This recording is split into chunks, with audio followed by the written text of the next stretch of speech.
Today I want to teach you two multiplication strategies. These strategies are usually used for mental math, which means you're doing the multiplication all in your head. But in order to be able to do mental math, you have to learn how to do the strategies on paper first. Let's look at benchmarks as a strategy.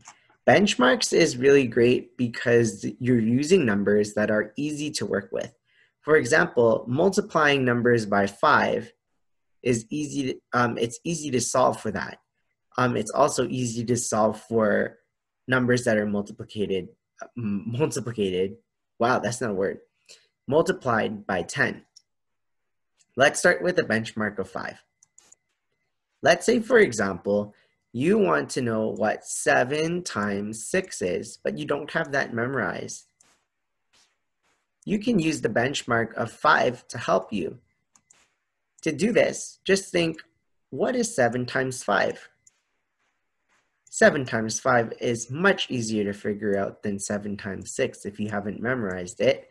7 times 5 is 5, 10, 15, 20, 25, 30, 35.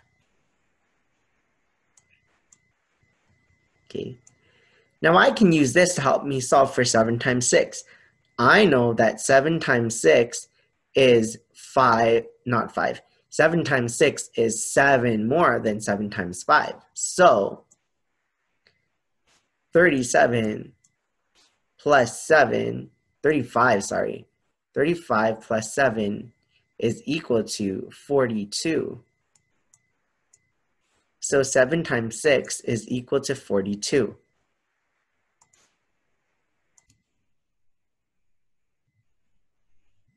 One thing that's great about using the benchmark of 5 is I'm not starting all the way at 1. I'm not thinking 7 times 1 is 7, and then 7 times 2 is 14.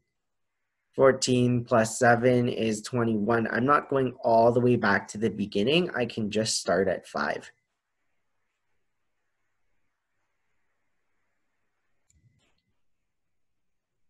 Next, I have the benchmark of 10. I can multiply a number by 10 in order to find the answer for a number multiplied by 9 or multiplied by 8. Here's an example. Let's say I wanted to figure out what 9 times 8 is. Well, I can use the benchmark of 10 to help me do this.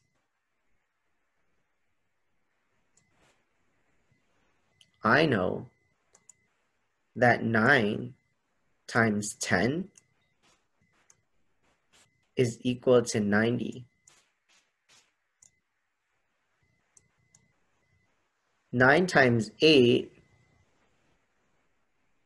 is 9 less than 9 times 9, and 9 times 9 is 9 less than 9 times 10. So I'm going to work backwards. I have 9 times 10 is equal to 90. 9 times 9 is 9 less than that. So 9 times 9 is equal to 90 minus 9, which is 81. And then 9 times 8 is 9 less than 81. So 81 subtract 9 is equal to 72. In this way, I use the benchmark of 10, 9 times 10, in order to help me solve for 9 times 8.